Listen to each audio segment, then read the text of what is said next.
Podcast. Sit here and try to give y'all what I got in regards to Black culture, my experience here in Los Angeles. Of course, it's called What's Your Story? Because we really want to know what's the people's story, what story that's really yours. And the stories of no disrespect, none of that. But we want to hear the stories of the people. So let your friends know that we fresh on the scene and we're going to bring you something hot and totally different in any perspective that you've ever heard, especially concerning Black life and poverty. The future, you know what to do. Remember, these topics is going to be hot, on fire. I can guarantee you. Stay tuned for more episodes. What's your story? And I promise you, on this show, you'll get a license to operate more than one thing, and that is to just talk about it and bring some action behind it too. So again, let your friends know, let your family know that at some point we're going to be chopping it up because I'm so tired of hearing rhetoric. I'm so tired of hearing fakes and see what the people said.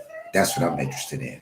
What did the people say? What is their story? What do they have to say about this situation that we call Earth? So tonight, my first guest, parties that will be involved with the conversation. So once again, what's your story with Malik Spellman? I have my co-hosts on here. I'll be rotating. Again, I got my boy Flossie and Dawu and a other brother. This thing happened to make it make sense. That's it, and that's all.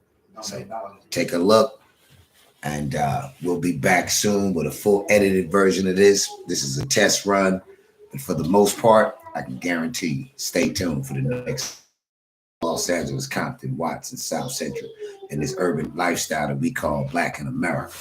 Because see, being Black in America is real. So we need to address all the issues: poverty, racism, unemployment, success, failures, relationships in real time. Not no fake. We're not here to do Hollywood. We're here to do the real truth. To see if we can engage the audience in some conversations that make sense based on a true story. I've been doing this in radio, TV, and print, now in podcasts. And I'm going to talk about some of the life experiences that I had personally, the people that I've talked to personally, from celebrities to brothers in the streets, to mothers of murdered children, to poor people, homeless people, city officials. We're going to try, and we're going to be clear, precise, and concise about what we say and what we do. I can guarantee you that. Won't be no frills here. None. It's going to be all real. So once again, prepare, tap in, we'll tap back. You got any comments, we accept them all. We don't disrespect nobody. We'd appreciate it if you don't do any disrespect here, because we're trying to raise our babies and get some generational consciousness going on around here. Because generational wealth without a clear conscience is totally unacceptable. That's like putting your pants on backwards. So we got to really get to the roots of what's going on and talk about some things that's important, you know, about the Kanye situation and the anti-Semitism and the Black Power movement, the BLM, lack of opportunity for people of color. And it's all based on my own personal life experiences, not the experiences of anyone else. Won't be no frills here. We'll expound on some stuff, but for the most part, I'm going to inundate you with day-to-day activity that takes place, to be living in the richest country on the planet, but yet we living on the streets worse than slavery. I've seen more dog shelters and animal shelters than I have seen shelters for human beings, because everybody seemed to want to write Black people off, and we're not going to tolerate that. You know, Tupac once said, man, if they could be Black, they would switch. So we're going to see what they think about, what they talking about. So again, this is What's Your Story? Authentic, no frills, no cut, no BS, none of that. We're going to make contact with brothers that's in prison, been in 4 or 5 years, you know, a little too long, 40, 50 years. And we're going to talk to them, they say, you know, see what's going on in their world. Let me see if we can get a couple of them on this phone right quick and make this situation happen. But again, get ready, Black people, because it's going to be raw and uncut, bar none. Period. You see my phone over there, son? So thank you very much. I'm not going to be long on this first episode because I really wasn't prepared. This is a test run. I thought you had something to talk about. I do. I want to talk about some things to let them know that everybody don't feel the same as the masses of the people do when it comes to get my grandson from me, put him on mute. When it comes to the sentiment of the masses, the results. And the results that we get and the results that we want are totally different than the results that rich people get that are called themselves. That's a part of our struggle. We got babies down here too, like son Cairo. Say salam alaikum. Say peace. Peace. So this is what it's all about. And this is what we're going to be talking about. Now, as far as Kyrie Irving is concerned, I think that it's an interesting situation. Don't have freedom of speech in America.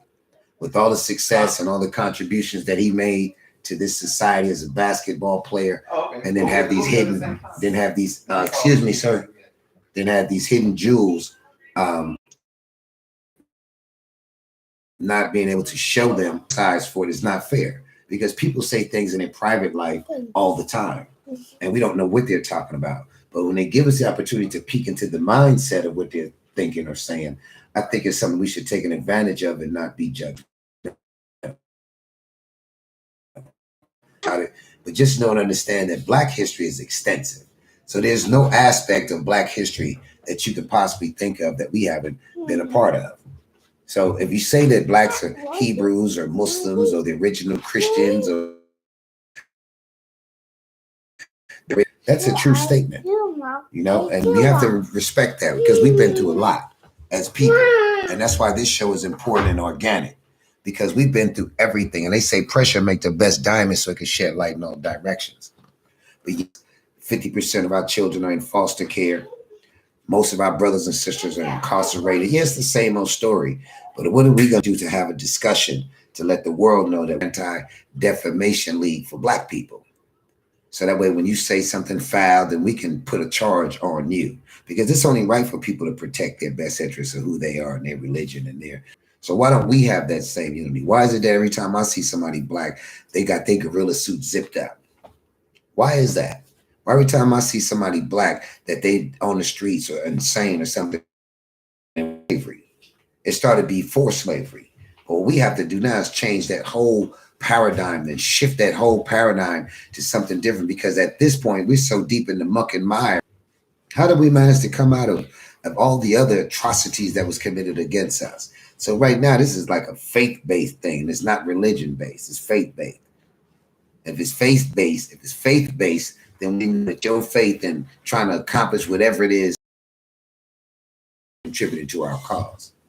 Because at this point we're socially annihilated off the planet, genetically annihilated in some instances, and biologically attacked with diseases, COVID, medications, and there's really no respect on our name. Then we got a bunch of stuff on the internet that just does not help us out under no circumstances. We're losing young brothers every day in the streets. The first time in history we ever had this many young Black millionaires in history of us in America. But what we do, we murder them over foolishness. So our ancestors fought to get us out of chains. Now we putting chains on, killing each other for a chain. So I got to continue to sell dope in South Central just to get blood diamonds from South Africa. It doesn't make sense. One, I'm like, look here, check this out. South Central, not South Africa. Stop treating me like this is apartheid. Because pressure does make the best diamonds so it can shed light in all directions, but it also busts a pipe. So if y'all think y'all just gonna keep marginalizing us and ostracizing us and having these ideologies where we're supposed to murder each other on sight and all that, that's gonna come to an end. All things come to an end. And the cream always seems to rise to the top. So it's gonna be brothers like myself and converse with intellectual giants from these urban communities that are not just necessarily scholars, but are participants and victims of this here thing called poverty. Because at the end of the day, it's not about money. It's not about opportunity people look for. And thankfully, we have the internet now. We can come in and out of each other's lives and in each other's situations where we can possibly get an understanding with one another, because that's what we need, an understanding. We don't need that. We need no more peace treaties. We need to get an understanding. You stay on your side, I stay on my side. You don't write on my walls, I don't write on your walls. Before you pick up a gun, pick up a phone, man. Because you don't want to go to them stoops. And youngsters is able to identify with what you're saying. It can't be no idiot on the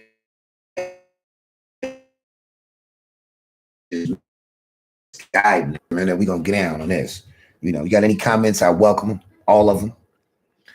This is our first, and we're not gonna play with you. We're not gonna disrespect you. So if you got black babies that need some enlightenment, we're gonna make sure that we enlighten them. Because a lot of these kids think that crime is crime.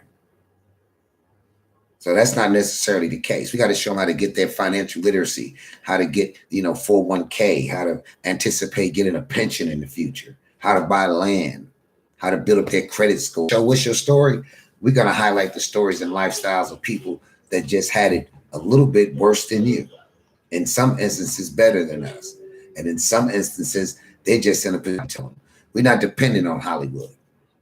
This is not a Hollywood show. This is a show for the people, by the people, about the people. And it's not the Black Power movement, the Muslims, the Christians, the Jews, the Israelites.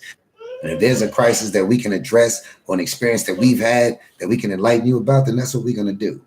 But we're not here to judge you, especially you. We're here to enlighten the youth and help these black mothers and these brown mothers and these poor mothers that don't know what to do. Our kids eat 40 pills a day, just off of prescription pills, and nobody cares.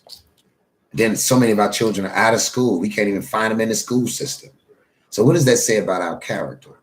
Are we going to blame everything on rap, or we're going to take responsibility for what I did? And I'm nowhere near perfect. But I do know and understand that the cream always rises to the top. In this particular instance with this thing, what's your story? Shout out to Dawood, Ansar, Lavelle Keith. These kids, these dudes look like they 19, 20 years old. But then they're holding, what, 50-some years plus in CDC? Or some of these young brothers that are on death row from juvenile hall. Is it important that we don't have our children at home, that the mamas is on crack and fentanyl and whatnot? Is it important? Or are we supposed to just accept this because we savages that you may not want to listen to? So you might want to tap out. So anybody that you can get on the internet and talk to or get information from, if it's good information, accept it. But when you come on people or their tribes. So this is not a gangbang show. This is not a show to be subscribe button. You know what to do. Subscribe. Even if you don't like me, just subscribe. Give a brother a chance, because see people. Helping brothers get out of jail. Having my homies that's calling from Pelican Bay, that's black and brown, that's been in the hole 23 hours a day lockdown for the past 15, 20 years. Did get just to die from eating top ramen all his life. So we're going to talk about all these corporations that are taking advantage of us, Coca-Cola, Top Ramen, all these institutions is behind the wall, AT&T. We need to contact them people. Why are you guys exploiting us? Why is it that I live but nobody I know work there?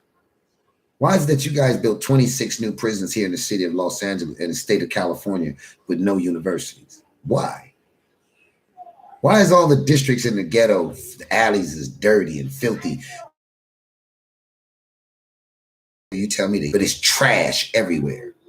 It's unsafe. And then all we have is rusty bikes from here to Chicago. Because I asked my kids when they was little, I said, why are your bicycles in the back so rusty that I just bought?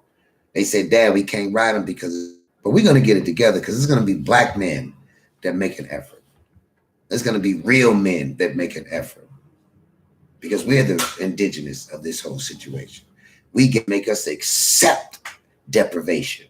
They make us accept poverty and pollution and trash and abandoned cars. Well, this show is going to address those issues, whether you like it or not. Through there, we're going to be highlighting these videos and showing your work, whether it be good, bad, or ugly. We're going to show your work. because you're not going to have us as your constituents, but yet you live observation and you want for your neighbor what you want for yourself. So why is it that the neighbors that's adjacent to the communities that represent black and brown and poor white people is just utterly found and have cohesiveness with your family like other communities? Why they only got Mastros over there?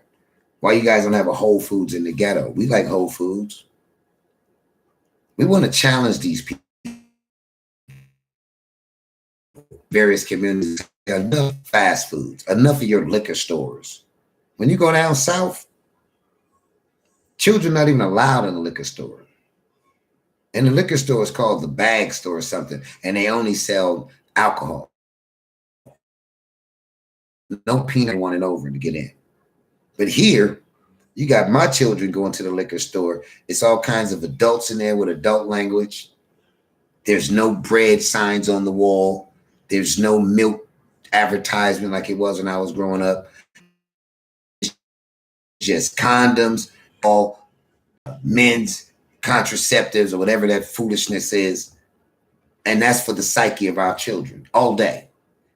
Then there's drunk people in it and they cursing and it's just like we just accept anything. Well, this gonna be raw dope right here. And we're gonna let you know if you're real and if you're fake. And when something happens, we're gonna bring you the truth, unbridled truth. It won't be filtered. Because see, we come from where all of y'all come to get your check when you work in Hollywood. When you come to get your rap check and your basketball checks and your Hollywood checks, and you see black people on the ground. Put it this way. Los Angeles has 187 billionaires. We got one house out here that just sold for $500 million. One house. So I know that all I know you see Madea at that bus stop. I know you see her. I'm not asking you to save the world, but just let us know that you see her. Because if there was a financial opportunity there, you would see that. You extrapolate something from one of their suffering moments, you would see that. If there was a high demand for tents that were being paid for, you would set up a tent store.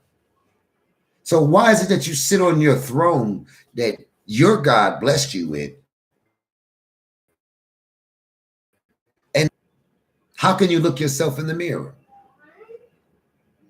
And then you're the king of this entertainment and the king of that entertainment, but yet you don't call a meeting for these young brothers to sit down and have a conversation to stop the foolishness and pool their million towards our hospital.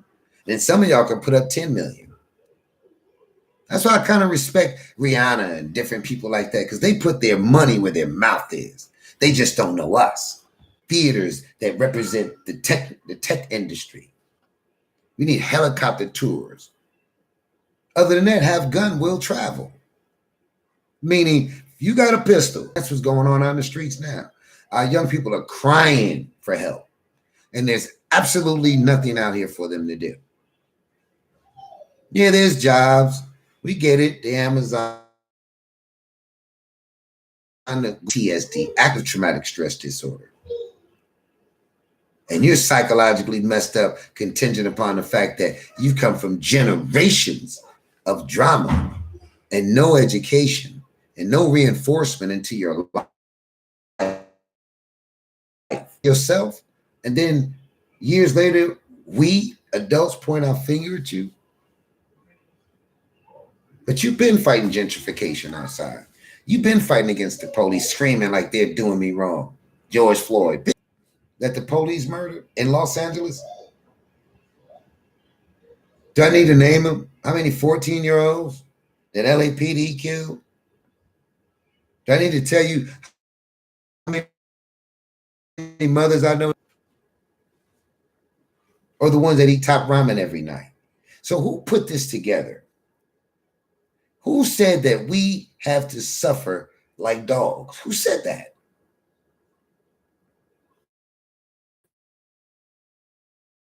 What's your story? So when it's possible, hit that subscribe button. And definitely hit it if you don't like me. Just do me that favor. Man, I don't like this clown.